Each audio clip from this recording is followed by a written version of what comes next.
Bonjour, अस्सलाम वालेकुम, सत श्री अकाल, नमस्कार। आज हम करने वाले हैं चैप्टर नंबर 11, जिसकी टॉपिक देख लो क्या कहता है। लिमिटे दी वेलोचिटà, pericolo e intralcio alla circolazione। Speed limit क्या होती है और क्या खतरे हैं रफ्तारी से, और इंतराल चलो चरकुलत से कौन सी हरकतें इंतराल ला सकती है, यानी रुकावट ला सकती है सर्कुलेशन एंड ट्रैफिक में।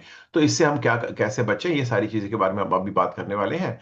तो सबसे पहले हम नियो पतेंताते की बात करते हैं। इसकी तस्वीर ले लो कि आप जब लाइसेंस हासिल करोगे ना, मैंने कहा आप जब लाइसेंस हासिल करोगे, नहीं अगर लाइसेंस हासिल करोगे, जब लाइसेंस करोगे तो पहले 3 साल तक आपकी रफ्तारी होनी है ऑटोस्ट्रादा में 100, 130 नहीं।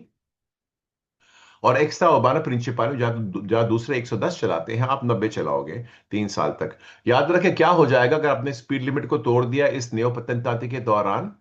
क्या होता है शाबान? पॉइंट भी कटेंगी और सस्पेंड भी कर सकते हैं। लाइसेंस सस्पेंड कर सकते हैं, हाँ जी बिल्कुल।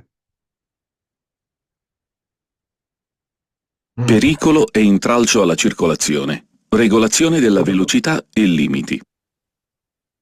Il principio informatore del codice della strada impone al conducente l'obbligo di regolare la velocità in modo da non costituire pericolo o intralcio per la circolazione. तो ये होता है प्रिंसिपियो, दैट्स मेन कानून जो है ना, जिसके पर जिस बुनियाद पे सारे कानून बने हैं कि आप ऐसी गाड़ी चलाओ कि आप ना पेरिकुल ना इंतराल, यानी यहाँ खतरा ना रुकावट पैदा करो, ना अपने लिए दूसरों के लिए। ये सबसे बड़ा है। उस बुनियाद पे सारे असूल बने हैं हमारे ट्रैफिक रूल्स एंड रेगुलेशन। ये बेसिक चीज है कि आपको दूसरों के लिए ना खतरा ना रुकावट पैदा होना चाहिए। Garantendo in ogni caso la sicurezza delle persone e delle cose. और ये है बेसिक स्पीड लिमिट।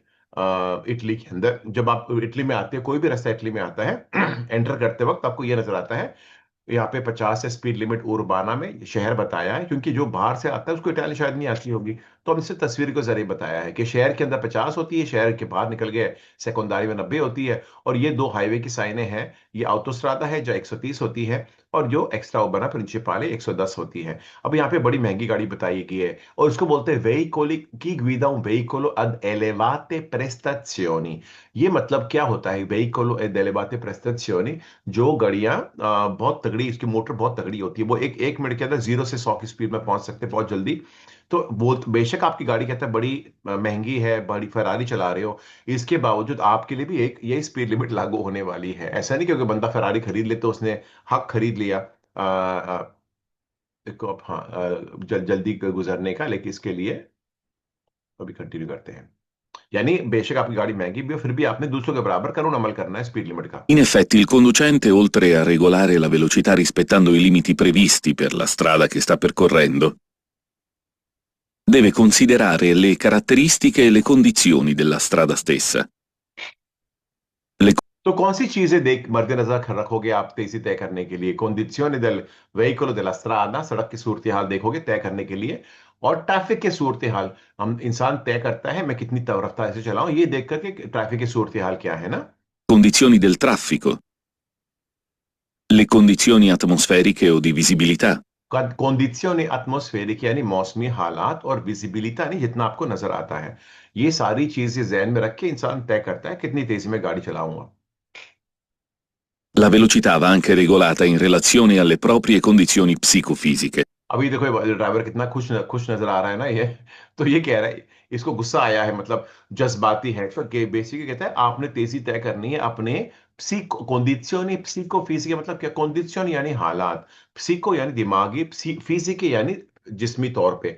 आपके दिमागी जिस्मी तौर पे हालात को मद्देनजर किए आप तेजी तय करोगे कि कैसे करना है। इसको बोलते, मैं लिख देता हूं, इसे हम कहते हैं condizione।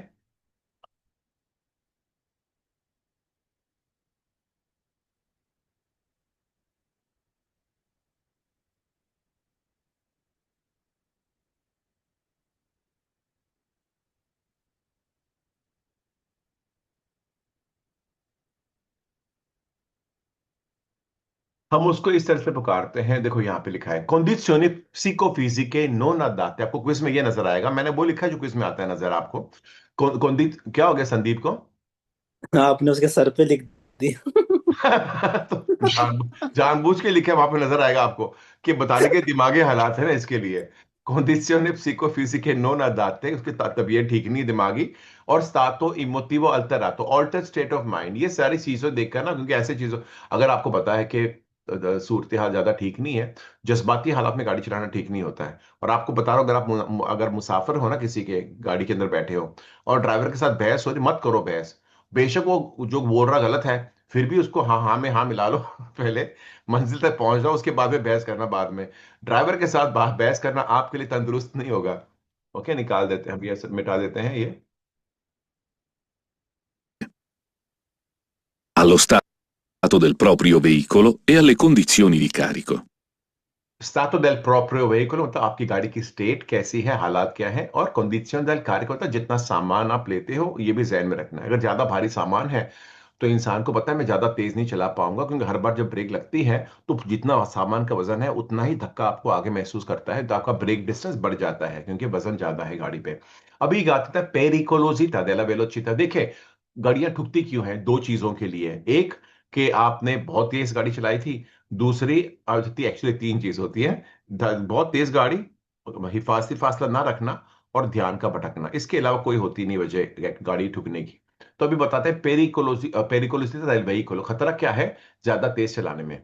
Pericolosità della velocità.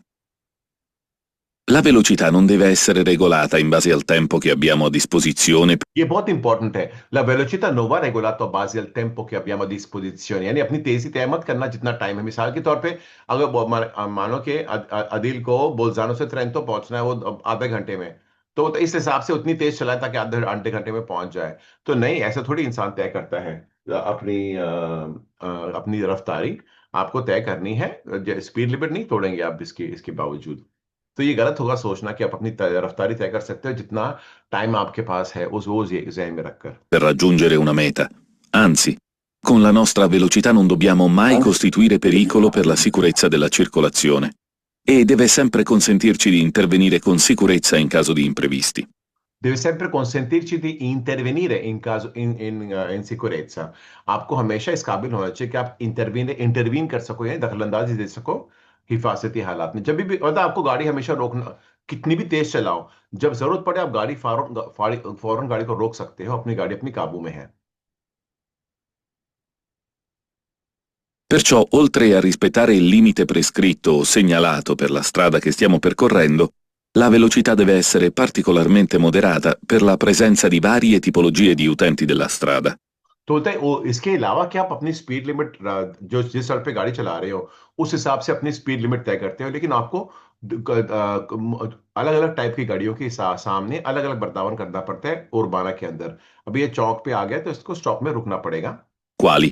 Veicoli? Pedoni? मतलब ये सारे लोग होते हैं जो आपके साथ सड़क का इस्तेमाल कर रहे हैं।